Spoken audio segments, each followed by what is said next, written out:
Parliamo di paura, di ansia e di panico, facendo delle distinzioni fondamentali per capirle e provare a sfruttarle nel migliore dei modi. Ne parliamo insieme qui su Senza Fissa Dimora. Sigla!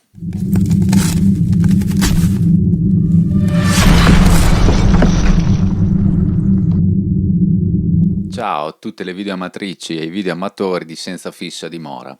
Vorrei infatti esporre questo argomento senza tanti filtri, senza tanti anche proprio tagli fisici a questo video, lasciarlo un po' scorrere nella maniera più fluida possibile per riuscire a arrivare a voi con il mio pensiero, che è il mio pensiero. Non è il pensiero giusto, non è la verità, è solamente un insieme di segnali e di conseguenze che io ho visto su di me e che voglio semplicemente condividere con voi.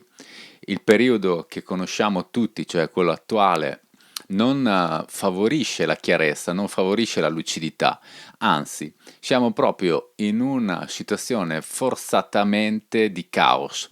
Da un bel po' di tempo ormai a questa parte, i vari shock che si sono protratti e che si sono quasi in maniera programmatica scaricati sulla popolazione attraverso tanti organismi e organi che tutti conosciamo, che non stiamo qui a elencare, hanno creato una situazione di destabilizzazione generale fatta in gran parte proprio anche dal caos. È una tecnica di manipolazione molto vecchia, strausata e abusata, e cioè quella che in questa fase molto delicata post-traumatica si tende a generare il caos per dare un proprio ordine. E quello che stanno facendo è evidentemente proprio questo. Credo che nessuno in generale lo possa negare, né io credo di aver scoperto niente più che l'acqua calda, ma cercare di razionalizzarlo e rendervi partecipi del mio pensiero può aiutarci, a me in primis e a voi spero di conseguenza, a capirne un po' i meccanismi e a un po' girarlo dalla parte nostra, sfruttare questi sentimenti, queste paure, queste ansie e questo panico che è diffuso nell'aria, che tutti possiamo respirare. Ho parlato in diversi video sia di indifferenza che di immobilità, no? Un po' mi rifaccio a dei grandi saggi, non sono certo io aver scoperto queste tecniche, nel senso questa maniera di reagire, questo tipo di reazione pacifica, pacifista. Il primo tra tutti a mostrare al mondo la sua efficacia è stato sicuramente Gandhi. Vi invito a informarvi su chi era, leggete alcuni suoi libri, non fermatevi né a Ipnopedia o per tutti Wikipedia, né a qualsiasi altro blog dove si mostra quasi essere dei fan religiosi di Gandhi o estremizzarlo per un altro lato. Insomma, fidatevi di tutti, ma non fidatevi di nessuno e informatevi voi direttamente, perché a mio modestissimo avviso un personaggio di questo calibro è stato spesso strumentalizzato perché aveva una potenza incredibile proprio sul suo popolo, un potere di comunicazione che era di altri tempi, che nessuno mai ha eguagliato nella storia, almeno finora, e che in giorni come oggi, in giornate come oggi, in tempi come oggi, a mio avviso può esserci veramente utile. Ma riveniamo a noi, perché parlo e ho parlato di immobilità e di indifferenza? Perché in questi due stati, cioè quando siamo immobili e indifferenti, significa in gran parte che siamo lucidi, che cerchiamo di guardare e di osservare. Metterci dal lato dell'osservatore implica un certo distacco dalla realtà, non intesa come non capire la realtà, come succede per alcuni, anzi tutt'altro che vederla da una prospettiva, diciamo, più alta, vedere un po' più il disegno dall'alto per capire appunto dove ci stiamo muovendo, poter prevedere anche un po' il futuro e riuscirci comunque a distaccare da certe persone, da una certa narrativa, da una certa manipolazione che vorrebbe tutti spingerci in questo imbuto per incanalare il dissenso o per forzarci a prendere delle soluzioni dettate dal panico. Molto spesso infatti le persone confondono la paura con l'ansia, altrettanto si confonde la paura con il panico. La paura in sé è estremamente produttiva e estremamente naturale, però purtroppo sono veramente pochi quelli che la riescono a distinguere appunto dal panico e appunto dall'ansia, perché l'ansia e il panico vengono molto prima della paura. La paura di solito la si vive proprio nel momento in cui si ha davanti il pericolo e questa scarica di adrenalina che ci arriva serve proprio per farci prendere lucidità, per farci prendere delle decisioni in pochi attimi che ci facciano sostanzialmente salvare la vita. Nel caso di un'informazione, della lettura di un'informazione, invece questo meccanismo non si può ridurre solo alla paura, ma si deve per forza passare dal panico e dall'ansia, cioè, mi spiego meglio, si costruisce un'informazione per generare o panico o ansia, perché in sé per sé l'informazione scritta, l'informazione video, l'informazione diciamo non reale, non può generare paura, perché non fa parte della realtà, quindi è una paura o panico generato. È quindi un sentimento generato, un sentimento che ci viene totalmente dall'esterno. La scelta di diffondere panico e di diffondere ansia è una scelta di comunicazione, ma nella realtà, appunto, vorrei sottolineare questo fattore, non esiste la minaccia, non esiste nessuna minaccia, per intenderci. Nonostante il periodo sia ben paragonabile ai periodi più oscuri della nostra storia, non ci sono campi di concentramento, non venite fucilati in piazza, non venite messi in galera solo per le vostre idee, non venite linciati in pubblico, non c'è niente di tutto ciò. La violenza e l'attacco è solo verbale e la guerra è psicologica. Non esistono torture. Anzi, in moltissimi casi neppure le multe millantate da governi, istituzioni, eccetera, eccetera, eccetera, non sono nella realtà quasi mai applicate.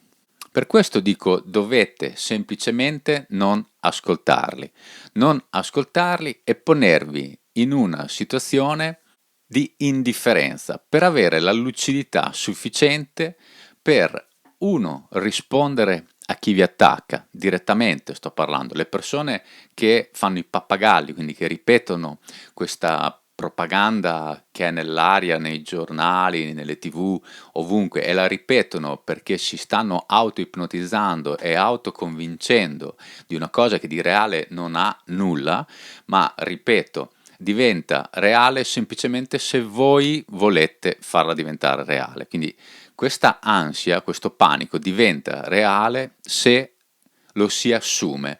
Se lo si rifiuta non c'è nessun panico perché non esiste nessuna violenza, perché non esiste nessuna guerra nella realtà. È una guerra psicologica.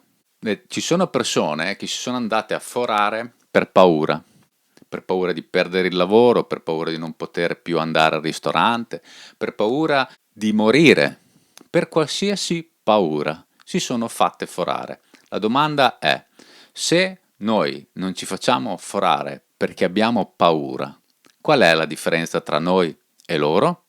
Risposta, nessuna. Quello che può fare la differenza in questo caso è uscire dalla paura che, ripeto, in questo caso nello specifico viene detta come paura, ma non è paura, è ansia.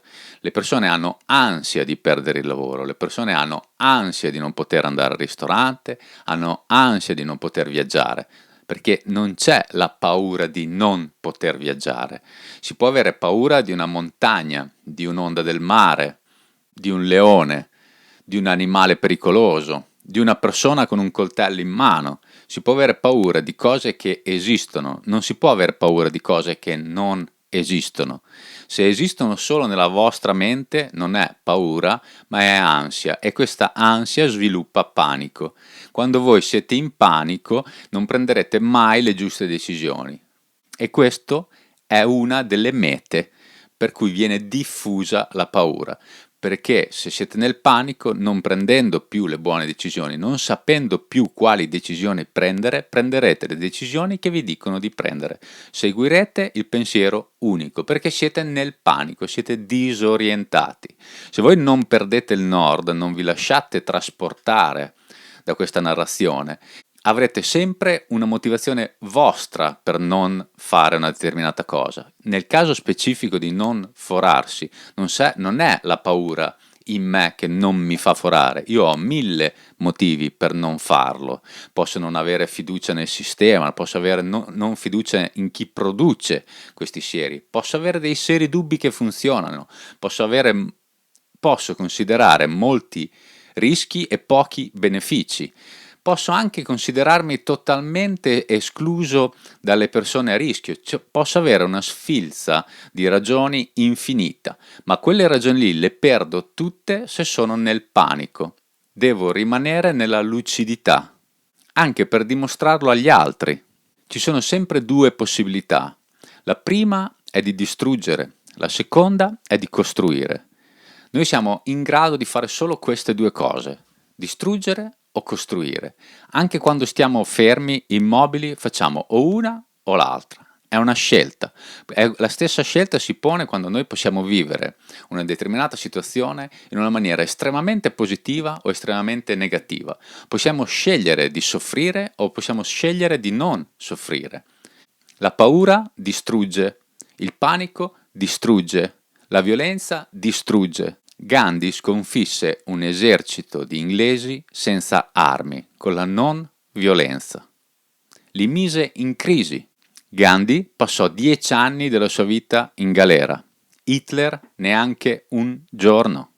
Mettersi sul loro stesso piano, giocarsela con pseudo-denunce, con implicazioni in avvocati, con tribunali, che sappiamo tutti che non arriveranno mai a fine, semplicemente perché in questo momento è tutto sospeso. Lo sappiamo da 2 anni che stanno violando la legge, ma non succede assolutamente nulla se ci mettiamo a ragionare sullo stesso piano. Lo so che è duro accettare che uno ha lavorato 40 anni e non avrà la pensione e perderà tutto quello che ha fatto fino adesso, ma questo vale per tutti. Non siete gli unici che in questo momento state perdendo qualcosa. Io per primo ho perso moltissimo da questi 2 anni a questa parte. Ho perso, ma non mi posso fossilizzare sulle mie perdite, non posso guardare sempre e solo il problema. Devo per forza guardare sempre e solo la soluzione al problema. Se una cosa non funziona, voi state lì ore ed ore ed ore a perdere il vostro tempo per farla funzionare. Se questa cosa è rotta, se una macchina è rotta, se un vostro apparecchio elettronico è guasto, se non va, quanto tempo dedicate a provare a farlo funzionare?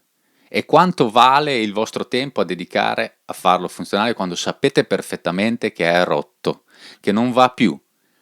Dovete concentrarvi sulla soluzione, comprarne un altro, crearne un altro.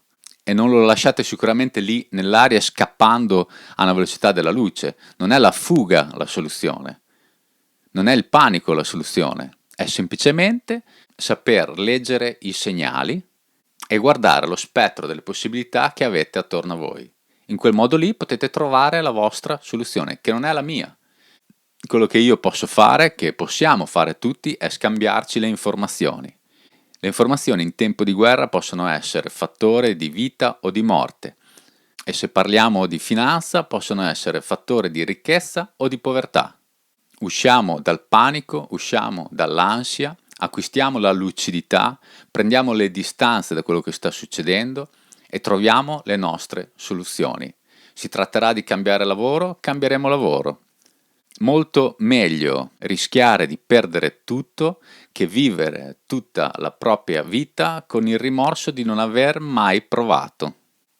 Vi ringrazio, spero che questo video vi sia piaciuto, scusate che è stato così lungo, ma mi sentivo di dover condividere con voi queste mie idee. scrivetevi nei commenti che cosa ne pensate. Se vi è piaciuto mettete un pollicione in su, abbonatevi al canale per vederne degli altri e se volete contribuire al mio progetto potete aprire i link che trovate in descrizione e farmi una piccola donazione, offrendomi magari un caffè. Grazie e al prossimo video.